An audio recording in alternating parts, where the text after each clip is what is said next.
So this is the DualSense Edge, Sony's official Pro controller for the PS5. It has everything that made the original DualSense great, but turns it up a notch. One other thing that's been turned up is the price point, and the Edge will set you back $200, making it one of the most expensive controllers on the market right now. So is it worth upgrading to the Edge when the standard DualSense is already a good option? After spending some time with it, I have to say the Edge actually surprised me a bit, but I don't think it's the best purchase for everybody. So let's take a deeper dive into how Sony reimagined the PS5 controller. Starting off with a quick unboxing and review of what's new, then we'll jump into who I think will benefit from the Edge the most and how it compares to its competition. The first thing we get inside the box is this white hardshell case. Packed inside that is a 9-foot braided USB cable, which comes with an optional lock to keep it secured. Then we have 2 pairs of dome-shaped caps that you can swap on and off the joysticks, and 2 pairs of buttons that fit into the back of the controller, but we'll look at that more in a minute. Then of course you have the Edge itself. So what's new? As you can see, the Edge is pretty much the same shape as the original DualSense, but Sony gave it a fresher look by adding new textures to the trackpad and triggers and blacking out many of the buttons. It still has features like the advanced haptics and built-in microphone and speaker, and adaptive triggers that can change their tension depending on what's going on in the game, which is all great, but you might be wondering what the build quality of the Edge is like and if it feels different in your hands compared to the first DualSense. What first stood out to me was the improved grip on the handles and the more prominent textures on the back triggers. But the joysticks and buttons aren't made with any different or better materials than the standard DualSense. The Edge also doesn't seem to have more weight to it, and I'd estimate it feels maybe about 20% heavier than the original. But where you really start to feel a difference with the Edge is when you start customizing it. So like I mentioned before, the Edge comes with the extra pairs of joystick caps, one that's standard size and the other that's about 30% taller. They have this dome shape, so they sort of look like the classic PlayStation joysticks, which is a cool throwback if you ever had a PS1, PS2, or a PS3. So these can be swapped out by pulling off the standard one, then pushing down the new cap until it snaps in. Pretty simple. Then when it comes to dealing with stick drift, Sony got creative and made removable joystick modules. So that means they can be switched out with new ones if they ever break. On the back, there are adjustable switches to change how far the triggers can be pressed down, and the new back buttons we got, those slide into these openings right here. Once they're in, they can be set to any action you want, like jumping, punching, you name it. And you do that by using the new UI menus that come with the Edge. That's where these 2 function buttons come in, but we'll get back to that. You can use the Edge's menu to remap or disable nearly every button on the controller. You can also adjust options like the sensitivity of the joysticks, trigger dead zones, vibration intensity, and trigger effect intensity, then save those changes in a custom profile. This menu is also where you can decide what actions you want to assign to those 2 back buttons. An example would be like switching weapons in Warzone. By default, that's set to triangle.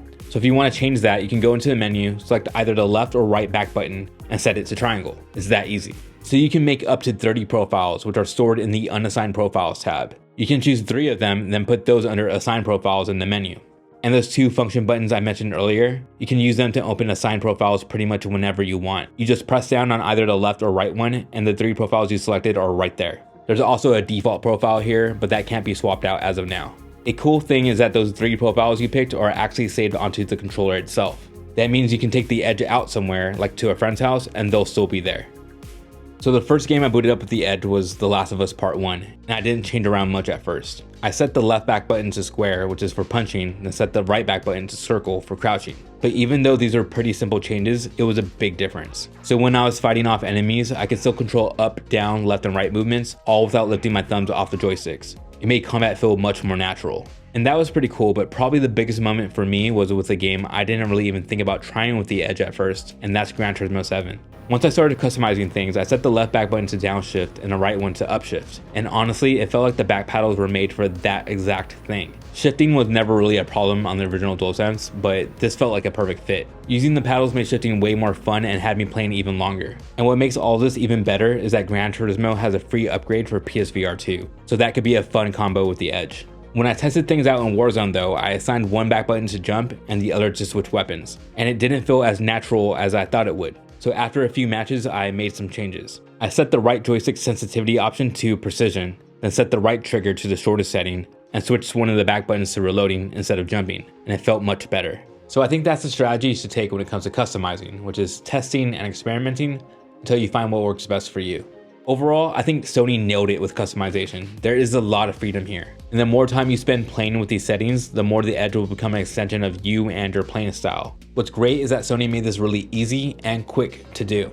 The menu pretty much appears right away when you press the function button. If you need to go deeper into the settings to change things around, once you're done, you will be right back where you left off in the game. The design of the Edge 2 is a step up. The blacked out D-pad, trackpad, and action buttons give the Edge sort of a sporty vibe to it. It's kind of nice. At the same time, I think it would have looked even better if Sony brought back the original colors of the triangle, square, circle, and X buttons. But what do you guys think? Also, I like that we have two different styles of back buttons. One pair that's shaped like paddles and the other that has this unique half dome shape. Between the two, I really like the paddles since they seem to fit right where your fingers fall on the back of the controller, while the half dome sort of keep your fingers at a slightly higher position. Both are pretty comfortable though. A lot of people who have dealt with the nightmare that is stick drift are going to be grateful for the replaceable joystick modules too. Just one replacement will run you $20, but it still beats the price of buying a whole new controller, right?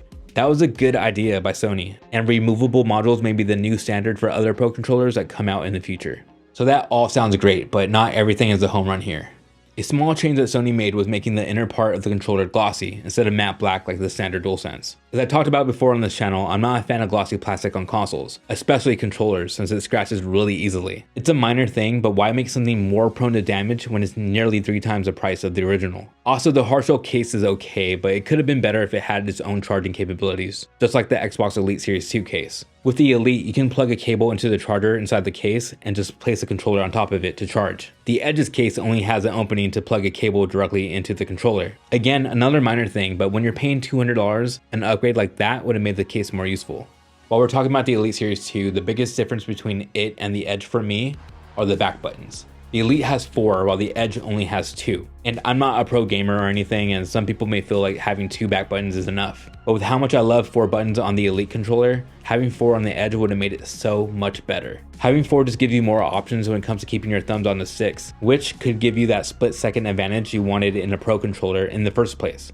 Scuf does make a PS5 Pro controller with 4 back buttons, so it's not an impossible thing to do. But that controller is more expensive than the Edge and doesn't have many of the other features. So that's one of the reasons why I was hoping the Edge would have 4 when it was announced. I think keeping the shape of the original DualSense for the Edge was a priority for Sony, and some people might prefer keeping that shape to changing it and having 4 back buttons. I totally get it. But for some gamers who might be used to a controller with 4, only having 2 could be a deal breaker, and I wouldn't blame them.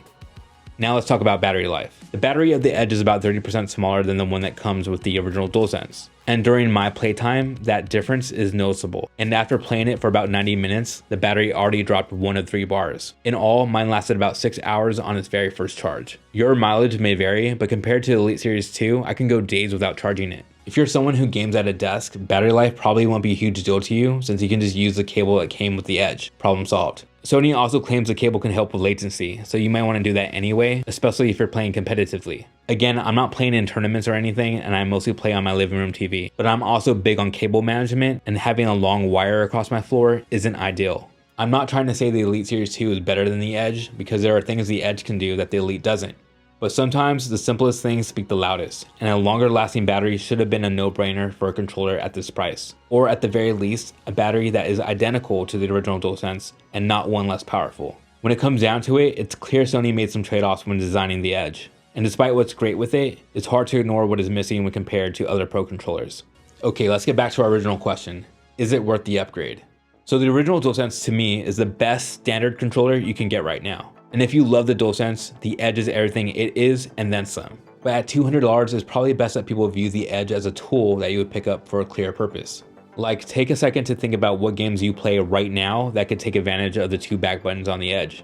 Then think about if changing the joystick sensitivity and trigger dead zone seem exciting to you or not. Because if you don't use these features, it would be like buying an expensive MacBook Pro just to scroll through Reddit and watch Netflix all day. But if you're someone who takes multiplayer seriously, values customization, and if PS5 is also the main way you play your games, you'll be happy with the Edge. The Edge you buy today may be the same controller you have for the rest of this generation. So that in itself could make the high price tag worth it. That's if there aren't any long-term problems we don't know about yet. If you're more casual and mainly play single-player games, and if the standard DualSense has treated you well so far, you don't need to rush out and buy the Edge. That being said, if you're itching to spend your money and you're okay with that hit to your wallet and battery life, you'll like it. On its own, the Edge is a solid controller and improves on the original. With me, I'm for sure going to use the Edge when it comes to first-party Sony games like Gran Turismo. But when it comes to third-party multiplayer games like Call of Duty or Apex, I'm sticking with the Elite Series 2 and its 4 back buttons for now. I mean, at least until it gets stick drift. If you want to learn more about the PS5 and the original DualSense, check out this video where I compare them to the Xbox Series X and choose which one I think is off to the better start to this generation so far. Okay, I'll see you guys in the next one. Peace.